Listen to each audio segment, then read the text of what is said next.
बिस्मिल्लाहिर्रहमानिर्रहीम। अस्सलाम वालेकुम। मैं मुदस्सिर शाही एडवोकेट और आप देख रहे हैं लीगल इशूज़। आज जो लीगल इशू डिस्कस करेंगे वो है औरतों को विरासत से महरूम किया जाता है जी हमारी सोसाइटी के अंदर अक्सर। लेकिन अब हालात बदल गए हैं, पहले मामलात और थे। अब कानून जो है वो इस चीज़ को बहुत ज़्यादा फेवर करता है कि औरत को उसके हक़ से महरूम नहीं कर सकते। अल्लाह ताला ने कुरान मजीद में शेर बयान कर दिया ना कि जब कोई बंदा फौत होता है, दुनिया से चला जाता है, तो उसकी विरासत बनती है। विरासत में बेटी का कितना हिस्सा, बेटे का कितना है, वो है ही बेटी का। बेटे का जो है हक वो उसका है, जो बेटी का है वो बेटी का है। बाज़ दफ़ा लोग जो दे भी रहे होते हैं ना, तो वो भी बड़ा एहसान जता रहे होते हैं, हमने हिस्सा दिया है बेटी को। भाई आपने दिया कहाँ से? उसका था, आपने नहीं दिया, उसका था, उसका अपना था जो उसके पास है, आपने दिया है। फिर जो आपके पास है, आपका शेयर है, तो आपको उसने दिया है, अल्लाह ने दिया है। तो इसलिए ये जो देते हैं उनको भी ऐसे नहीं कि हमने दिया है उसको, हमने नहीं दिया, उसका था इसलिए उसको मिला है। बहरहाल जी, ये तो फिर भी अच्छे लोग हैं, देते तो है ना, जो भी कहते हैं। बाज़ लोग देते नहीं है बेटियों को हिस्सा, और उससे भी एक अगली कैटेगरी के कोई अजीबो गरीब किस्म की मखलूक पाई जाती है कि जो अपनी ज़िंदगी के अंदर चक्करबाजियाँ करते हैं। वो अपनी सगी औलाद को, सगी बेटियों को वो चक्करबाजी कर रहे होते हैं कि मैं ऐसा करता हूँ, अपनी प्रॉपर्टी है, मेरी ज़मीन है, इसको हिबा कर देता हूँ, इसको ट्रांसफ़र किसी तरीके से बेटों के नाम कर देता हूँ ताकि मेरी बेटियाँ ना ले लें।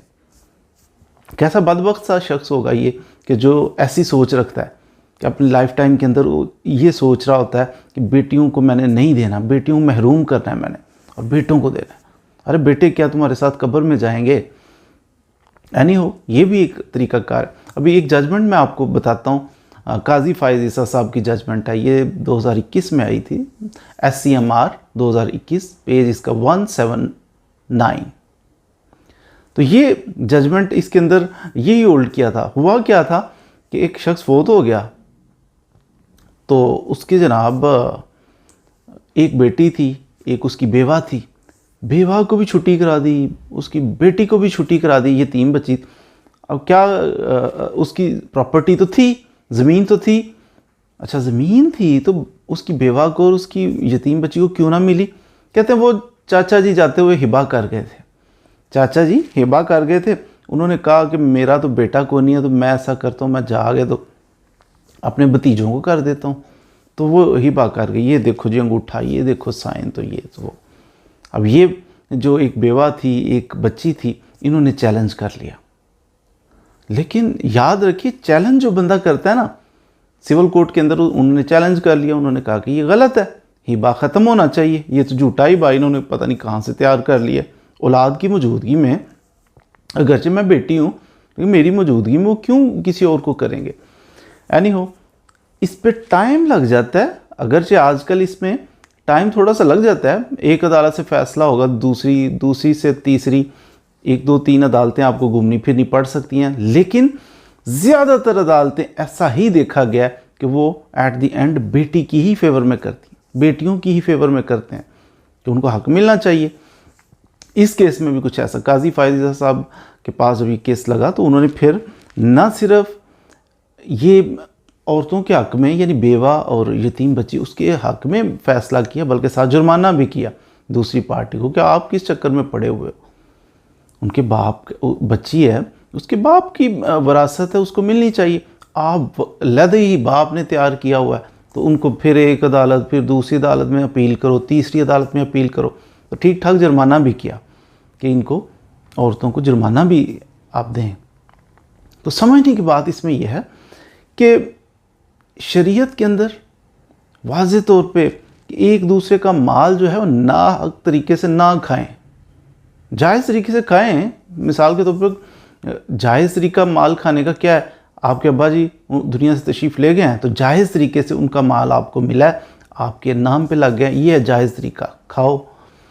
लेकिन अब्बा जी दुनिया से चले गए तो जो आपके नाम, आपका हिस्सा है वो खाओ और साथ दूसरे का भी खा जाओ, ये नाजायज़ तरीका है। कुरान पाक इसे मना करता है। इसमें एक क्वेश्चन, क्योंकि हम वकील हैं, बारहा ये क्वेश्चन लोग करते हैं कि अब्बा जी जो लाइफ टाइम के अंदर चक्करबाजी करते हैं ना, वो ये है कि अब्बा जी हिबा कर रहा हूँ तो बेटे को चक्करबाजी करके सेल कर रहा हूँ, ऐसे पाए जाते हैं इंसान हमारी सोसाइटी के अंदर। उसके बारे में बेटियां बड़ी परेशान हैं कि अब्बा जी तो ये काम कर रहे हैं, तो आप बताइए कि हम क्या करें, चैलेंज कर दें।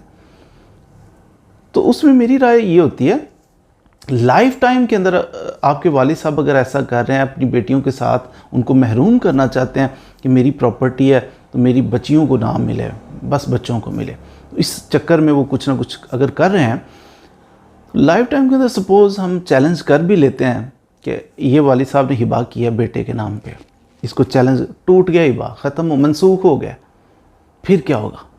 वो प्रॉपर्टी जब तक आपके वालिद साहब जिंदा हैं, ज़ाहिर टूट के दोबारा वालिद के नाम ही लगेगी, आपके नाम तो लग नहीं सकती।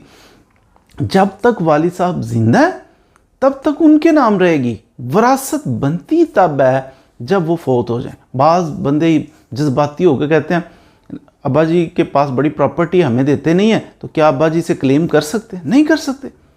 उनकी लाइफ टाइम के अंदर, उनकी ज़िंदगी के अंदर आप क्लेम नहीं कर सकते उनसे। हाँ, एक सूरत है कि आप नाबालिग हैं, छोटे हैं, तो फिर आप क्लेम कर सकते हैं। अदरवाइज़ जितनी मर्जी प्रॉपर्टी है उनकी, खुशी से दें तो दें, अदरवाइज़ बंदा कोई दावा करके नहीं कह सकता कि ये प्रॉपर्टी है तो अब्बा जी मेरा ही, आपका कोई हिस्सा नहीं है जब तक वो जिंदा है। हाँ, दुनिया से चले जाते हैं, फिर उनकी जो भी प्रॉपर्टी विरासत बन जाएगी, आपका जो शेयर है आपको मिलेगा। तो इसमें बेटियां भी बाज़ दफ़ा जल्दी करती हैं।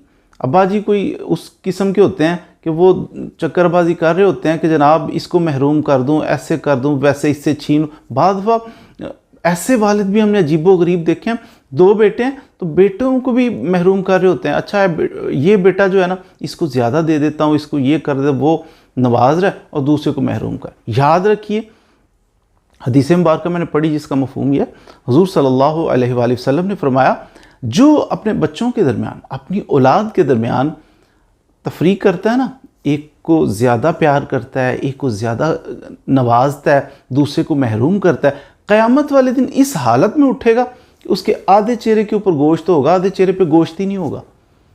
तो इसलिए ख़बरदार, अपनी औलाद को इक्वल ट्रीट करें, इक्वल ट्रीट करें। 2 बेटे 4 बेटे, इक्वल ट्रीट करें। ऐसा नहीं कि एक को नवाजें और दूसरे को महरूम करें, ये कतअन गलती ना करना। बल्कि कहते हैं जब आप मर जाते हो, दुनिया से चले जाते हो, तो फिर बेटी को आधा शेयर मिलता है, बेटे की निस्बत बेटी को आधा शेयर मिलता है। लेकिन अगर लाइफ टाइम के अंदर आप कुछ तकसीम करना चाहो ना, प्रॉपर्टी वगैरह या प्रॉपर्टी के अलावा भी कुछ, तो कहते हैं बेटी को बेटे के बराबर देना है, अगर लाइफ टाइम में देना है। जब दुनिया से चले जाते हो, विरासत का असूल है कि बेटी को बेटे से आधा मिलता है। लेकिन लाइफ टाइम में जब भी कोई चीज़ खाने वाली दे रहे हो, कोई जनाब प्रॉपर्टी दे रहे हो, गिफ्ट कर रहे हो, इक्वल करना है, जितना बेटे को उतना ही बेटी को। अल्लाह ताला हमें अक्ल सलीम अता फरमाए। ये जो जजमेंट मैंने अभी आपको रेफ़र किए, तो इसका मकसद भी यही है कि बेटियों को ये जो चक्कर चलाते हैं ना कि हिबा कर दिया, चक्करबाजी करके ये सारी प्रॉपर्टी बेटे को हिबा कर दिया, अब मेरी बेटी महरूम हो जाए, तो ऐसा हिबा जो विरासत से महरूम करने के लिए, ख़वातीन को विरासत से महरूम करने के लिए किया गया है, ये हिबा मनसूख हो सकता है। ये गलत है, नाजायज़ है, गैर कानूनी है। तो चैलेंज करना चाहिए, चैलेंज करेंगे तो इंशाल्लाह आपको फाका हो जाएगा इंशाल्लाह, सिविल कोर्ट के अंदर दावा दायर करके। तो फिर कोर्ट्स मैंने अर्ज़ किया पहले ही औरतों की फेवर करती हैं, तो करेंगी और आपको आपका हक ज़रूर मिलेगा। मज़ीद वीडियोज़ के लिए हमारे साथ रहिए। अगर चैनल अच्छा लगे इसको सब्सक्राइब कर लीजिए, वीडियोज़ अच्छी लगे इसको शेयर भी कीजिए। Thank you very much.